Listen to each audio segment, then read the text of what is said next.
guys. I believe you can hear me. Let's see. Here's my big head.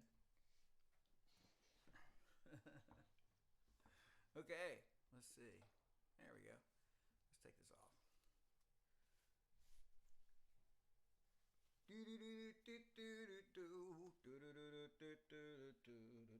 All right. I'll get out of this in a minute.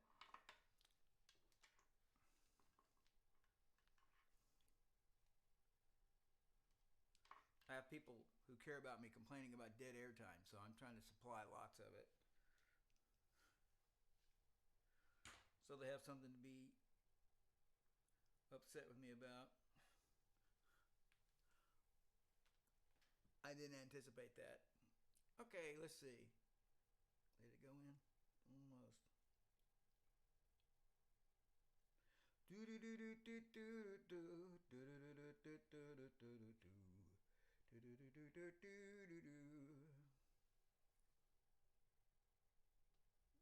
Even more dead air time. Well, maybe I'll cut this out. Okay. All right. So, guys, all of you here,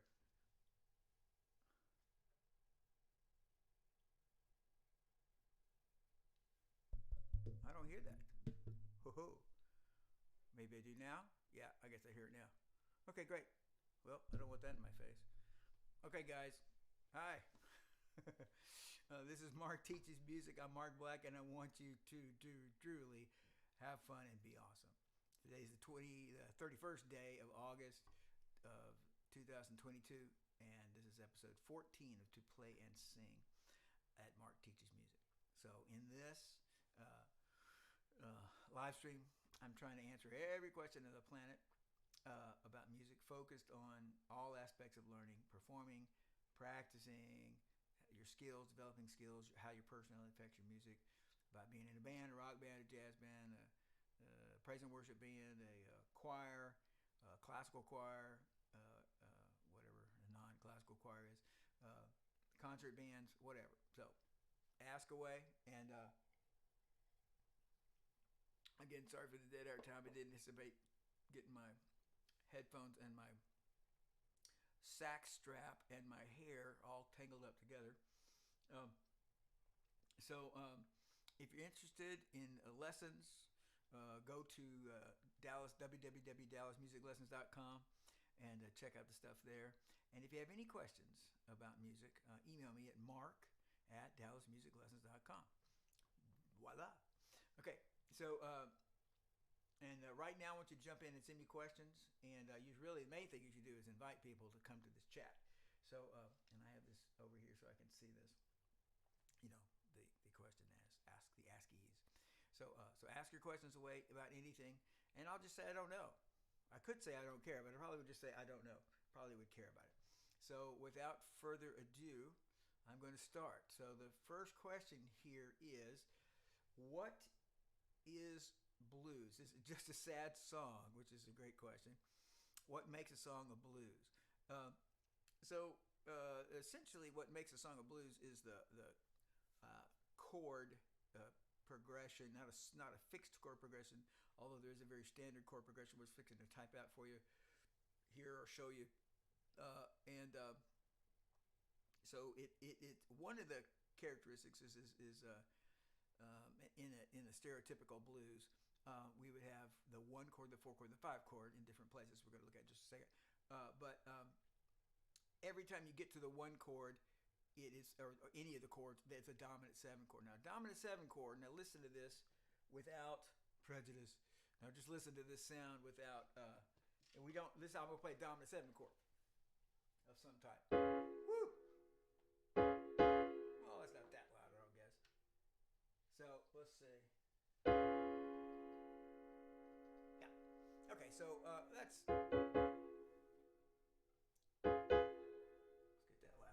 that's the problem. What's the blues? I guess you didn't hear all this stuff I said before. Kind of sort of soft here. There we go. I had it turned down because of the loud saxophone. Now I have it turned up because the saxophone is not playing anymore. So anyway, talking about the blues. And what we're saying about the blues is, hey, a lot of different things. We'll look at some of the details. what a blues is. But one of the primary things is in the normal stereotypical what is the blues, every major chord that you hit, when you hit it, it's a dominant 7 chord. So listen to this chord. This is a dominant 7 chord. I'm not going to tell you what it is, but listen to it. There's tension in it, right? And it wants to resolve. That is, you feel peace when it finally goes to, right? And I want you to notice, I'm not telling you what that chord is. Here's another one. Let's put it like this. I'm not saying what that chord is. This is an X. This is a dominant 7. Means it's an X7. It says the letter, capital letter, whatever. And the next, and it's the number 7. So it's called a dominant 7 chord. And notice there's tension here. And that chord wants to go to, and you know it does. When it hits this, you say, "Oh, thank you." Let's hear it one more time. Whoop. And here it is. Resolved. Tension. Lots of tension there. Resolution. So a dominant 7 chord creates tension. So normally in a song, we have the dominant 7 created tension, and then it resolves to resolution. That is, it feels peaceful. But in a blues, every time it goes to tries to resolve, it goes to another chord with more tension. So blues in one sense keeps, we could say it keeps giving us more tension. We never say we're done. Okay, now look at this. And let's get my beautiful face in here, which would be really important. I'm sure that people around the globe are saying, "Where's Mark's face?" Don't worry, I'm coming, man. There's my face. Okay, and then let's put my face real small. So I wish I could make that dance, but I don't really know how to do that. So okay, so if a song was in the key of A, let's see. There's my little cursor, baby, and let's do some. This is a stereotypical. Here you go. The most common blues. And that most common blues is, let's say it's in the key of A. It doesn't matter. 12-bar blues, the most common. I'll play it for you on the guitar, the sound. And so this would be super common.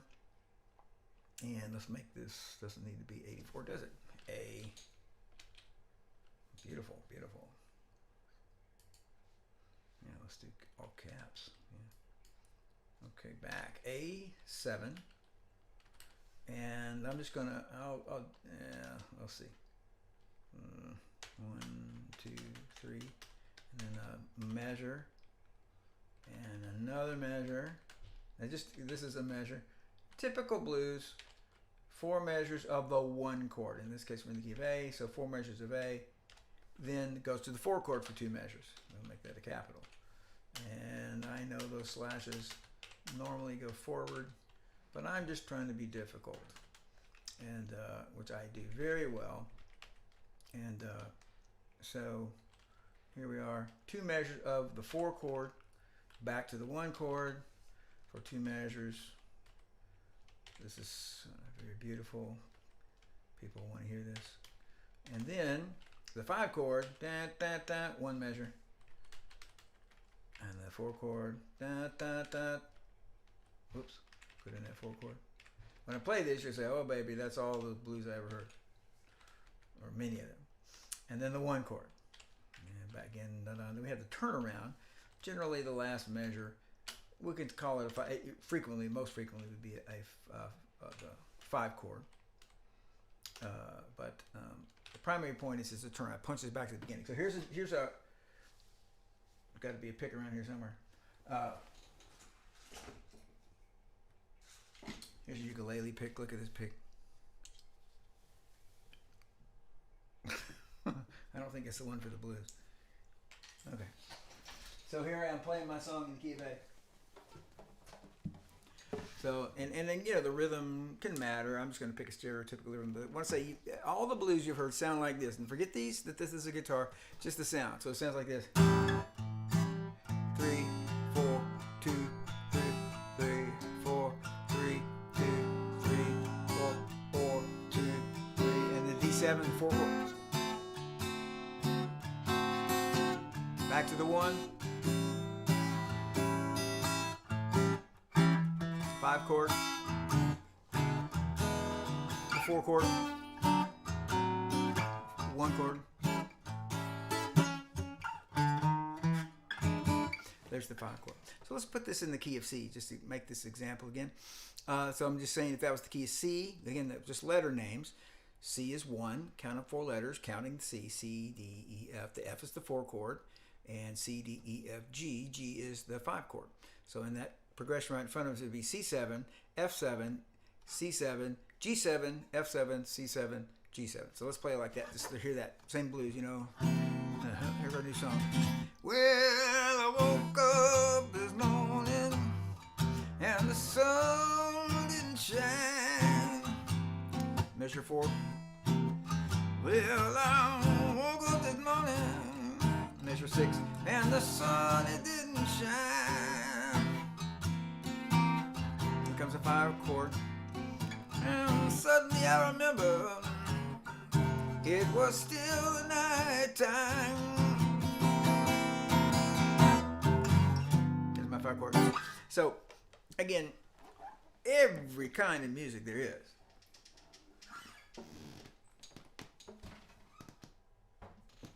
People are sitting around, and should be, sitting around trying to figure out how to not do what's normal. Oh my gosh, I never switched the picture. I'm so sorry. I wrote it out. It was so excellent. I'm sorry, guys. There it is. There's the standard blues progression.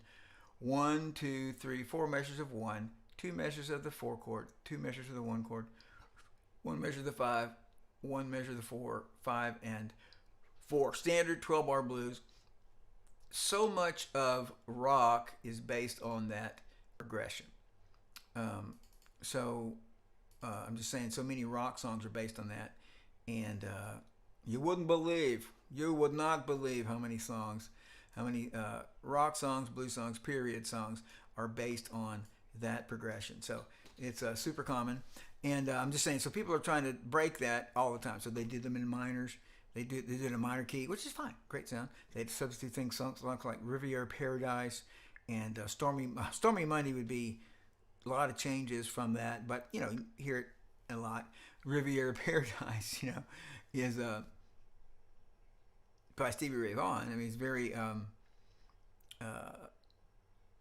very different. But anyway, people are trying to change things. So that's the basic idea of a blues. It's a set progression.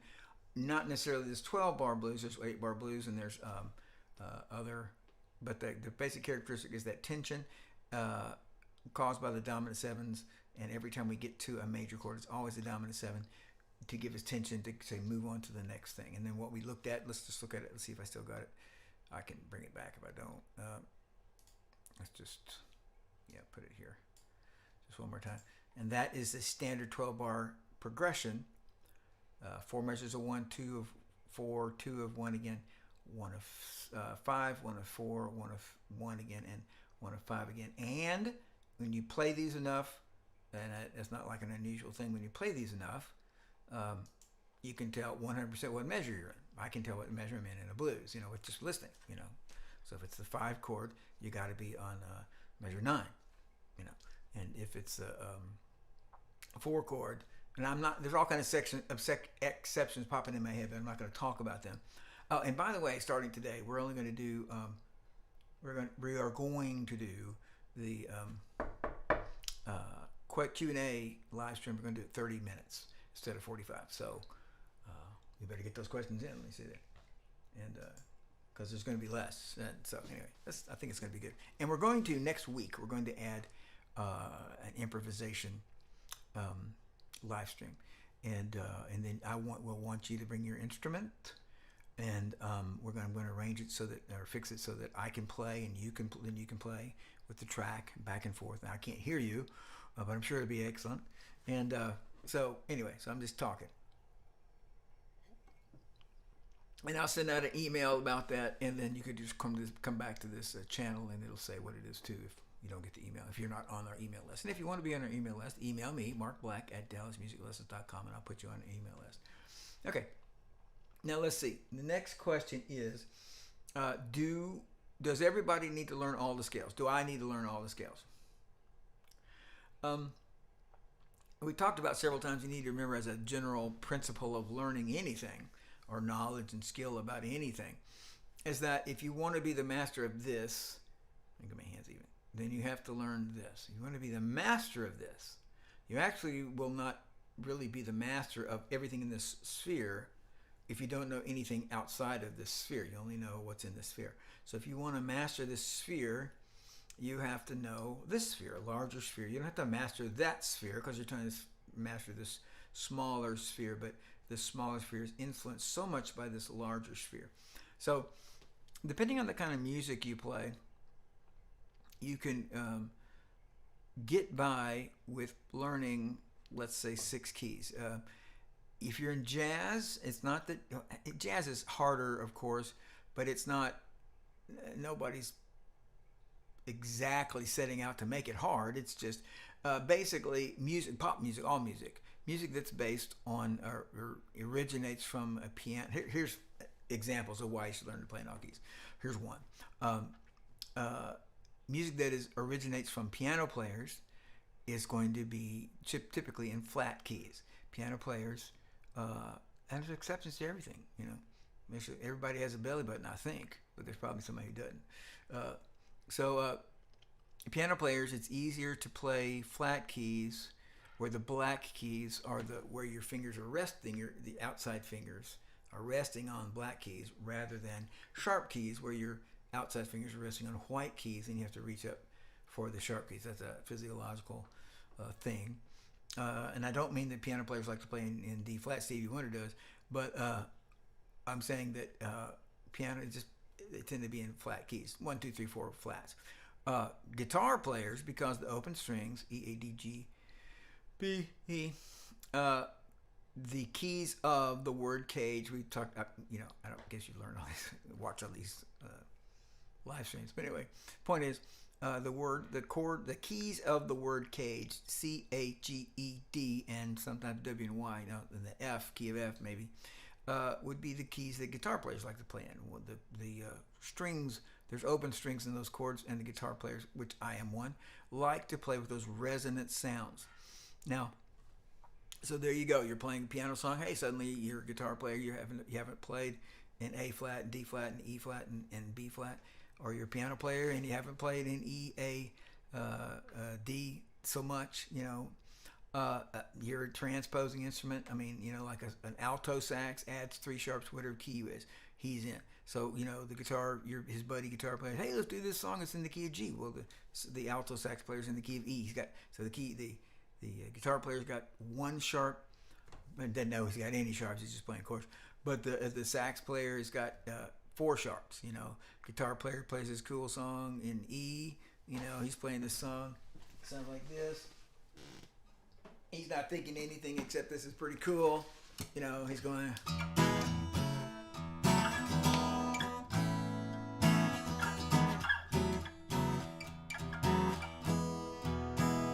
And one of these days I'll tune this guitar probably. It was tuned when I bought it.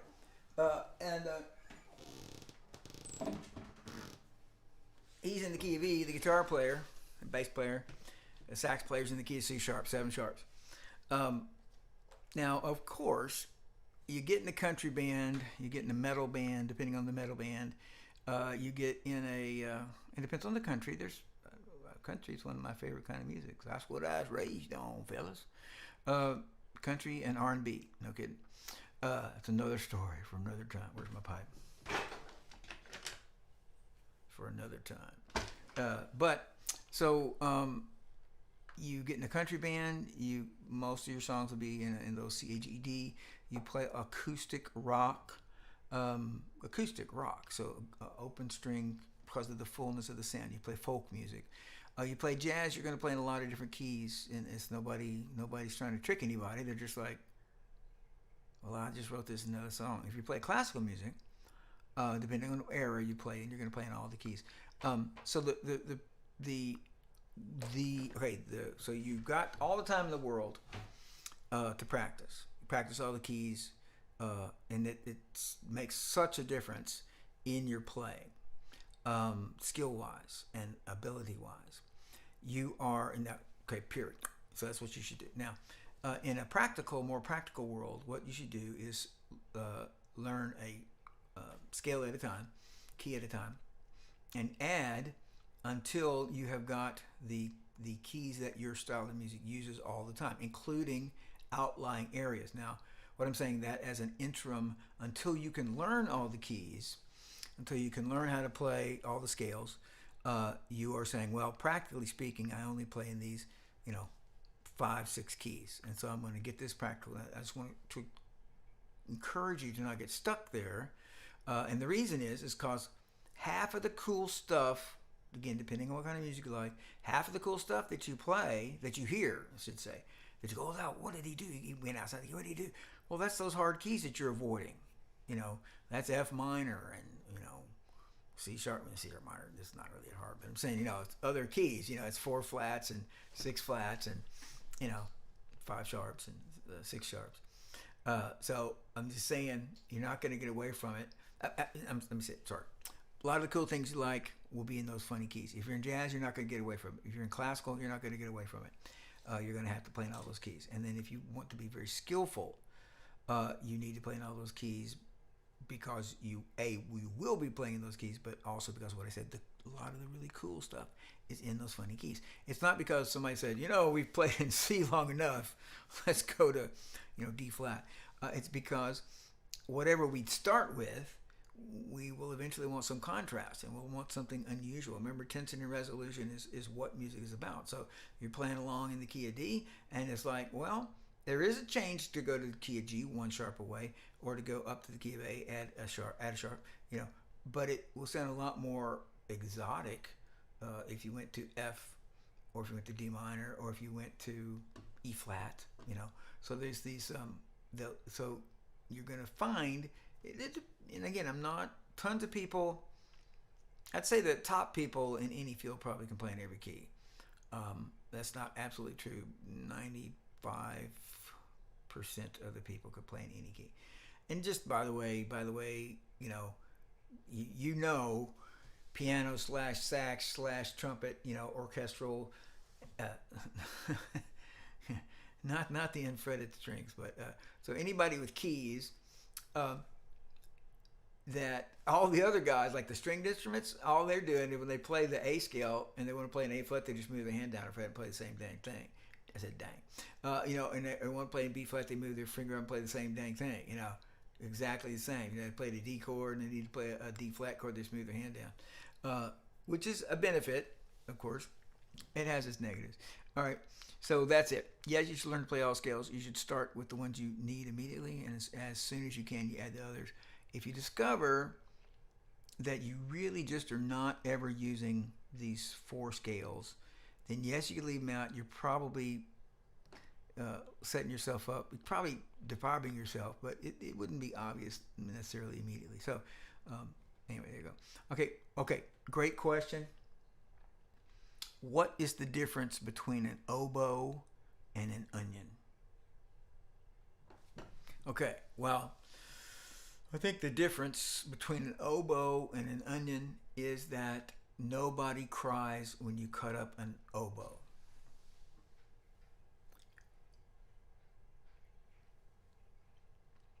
I actually have a degree in playing the oboe, so that is a joke dear to my heart. Okay, so here we go. I think I have 1, maybe 2. Time for maybe 2. What is the best kind of music? Now, if you told me this answer, I'd slap you. But in reality, the best kind of music is the music that you love the most. A strong man does not regret having to run a race. He's excited about things being challenging. He's like, like CrossFit guys or Army or, special ops or whatever, they got an obstacle course, or they're going to go out, they're going to go out and they give you a chicken to eat him, for a week. And they don't go like, oh, they go like, yeah, So as you get better in music, a lot of times your taste will grow. And what you didn't like when you were 18, it'll be like, that's pretty cool when you're 24. And then by the time you're 35, you're the master of this, different style of music. What I'm saying. So the best kind of music is the music that you love, love and can get into, inspires you to practice, inspires you to learn, is exciting, dramatic, dynamic, all these words. So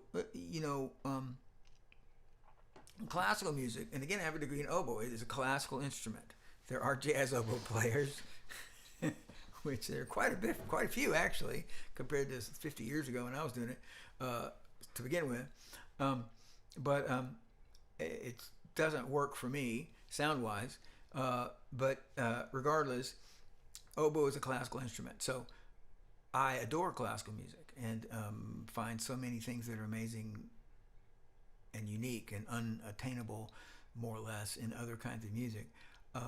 But classical music is more or less an intellectual music. It's a music. What I'm saying, I don't mean you have to be smart to do it. I mean, it's kind of pointing at your brain and saying, "Hey, check it out! I did this, and hey, I did that, and and see how I turned this melody upside down, and see how I kept the same rhythm, and the second movement has got the same rhythm, but it's turned, and you're supposed to be able to pick up on all that stuff. It's essentially a cerebral music, and does that make it better than Dixieland?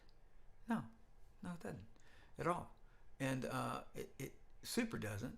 And the issue is just, is that what you got into the music for? Is that what you like about music, is being intellectually stimulated? Or do you like to dance? Or do you like to be exciting and dramatic and powerful? I mean, I like fun. Hey guys, let's play this song. Let's play this. What's off my head? No one can tell me that I'm doing wrong. Like, what is that song? Isn't it amazing a man like me can make it feel this way, getting stronger every day? I wish somebody could help me with what this song is. I have no idea. It's a James Taylor song. Anyway, the point is, songs for fun, dance music, trance music, big house, all the different kinds of music. When I say different purposes, they fulfill different functions, And the majority of music would be music that's to have fun. And if that music makes you have fun and you enjoy it, then that's the best kind of music. Now, if you say different things, you say like, well, what is the music that's the most challenging? And every kind of music, country music has bluegrass, and bluegrass has newgrass or progressive bluegrass. In other words, they have, everybody likes this kind of, let's say, rock, and then there's progressive rock, and then there's Eric Johnson or whatever, on the harder and harder and harder versions of the music, and that goes for so much classical. I know, again, I have a degree in oboe. You can't fault me. You can't say I'm not a classical musician, but just so much a classical musician is just pablum. It's just like, I'm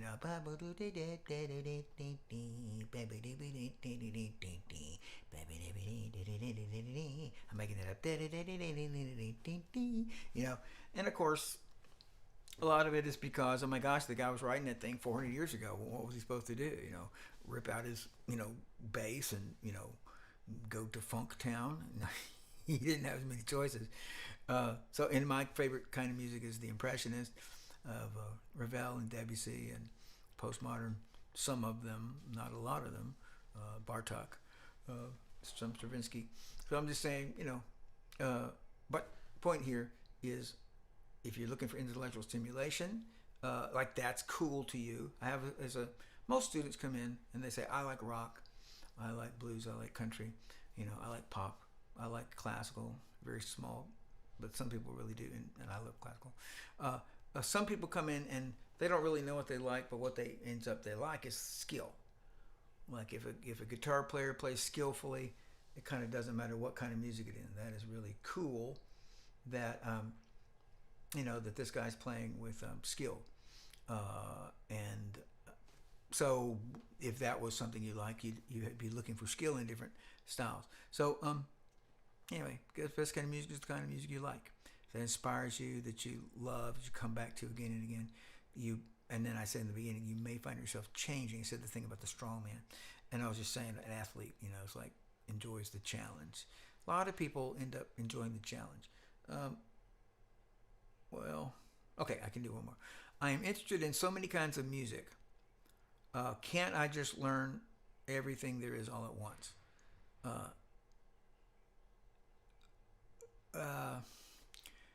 You possibly could, Most likely you can't. Let's see what this dude's name on YouTube and you know, and fixing to unleash a bunch of videos. You better watch out, teaching videos. And we're talking about organics versus inorganics. And organics are people who do things without much musical things, without much preparation, without much. It's like they just can do things really well. Let's see. Pure imagination.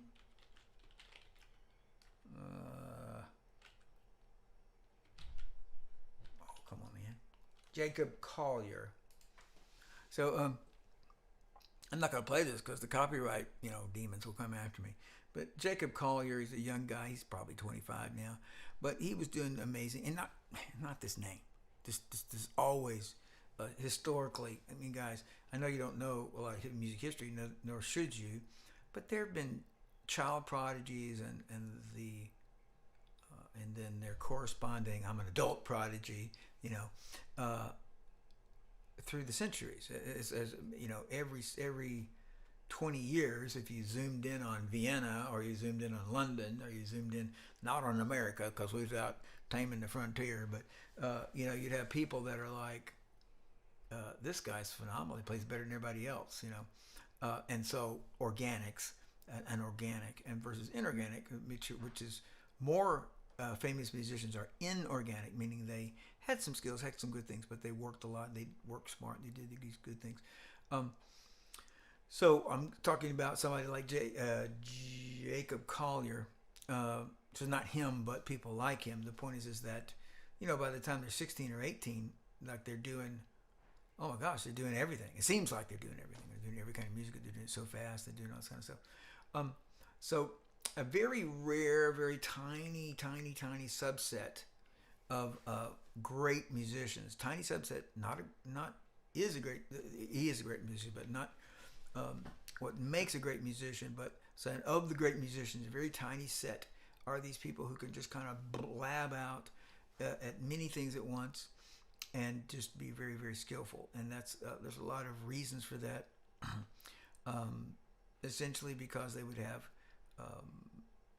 physical skill, oral skill, artistic skills, different skills already really maxed out, huge, without, and they would be in a sense natural. And again, I want to stress, not a lot of people, way a lot of people, and if you started naming names, and Eric Clapton, and I'm saying Peter Cetera, but he's a singer. So anyway, you name like 20 guys, maybe 8 of those guys would be the organics. They'd be these natural, so to speak. And the rest of the guys would say, well, no, I worked hard. I had advantages and things that things I could do really well, but a lot of it was work and study and practice and blah blah blah. So all that about, can you do everything at once? So I would. Very few people can do everything all at once, and they even then they can't. But what it is whatever they turn their attention to, they could probably do that fairly quickly. So here's a young man, and I'm just guessing, so he's been playing, 10 years, 8 years. And I mean, I'm guessing, he started when he's 12 or something, and so from a musical standpoint, a music learning standpoint, that's sort of all at once, I know he can play basically piano, and I don't know what else he can play. He plays quite a few things, and he plays quite a few different styles, and he's very smart and all those kind of good things. And again, he really just stands in as kind of musician. Most people, the vast majority of people, are going to learn a lot quicker by focusing on something until they do it well. In other words, do this instrument until you do it well. Not perfect, not amazing, not, I'm world class. And people ask me all the time, how many instruments do I play? And the answer is too many. I play too many instruments. In a lot of ways, it'd have been better to just worked on the one instrument. I don't know what it would have been. That's in the talk for another time. But the point is the reason I don't is because I'm attracted to them all. Right now I wish I could play the trumpet. Right now I wish I could play the drums. Wow, wouldn't it be cool? And wish I could play. I could Travis pick. Yeah, I don't know if it's worth it. those various things. Learning to play trumpet. I'm saying. Uh, so so I'm saying I'm an advocate of playing multiple things, doing multiple things by my very life. However, you need to start with something and get good at it, and then you can add things to it. Now that's what for 99% of people, that's exactly what they need to do, and you'll see much better results with that. So I'm going to stop because we're going, like I said, to 35 minutes. Again, I'm Mark Black. This is Mark Teaches Music. If you want more information about lessons, go to www.dallasmusiclessons.com. And if you got any questions for me at all about music, email me at mark@dallasmusiclessons.com. And as always, until I see you again, I want you to have fun, and I want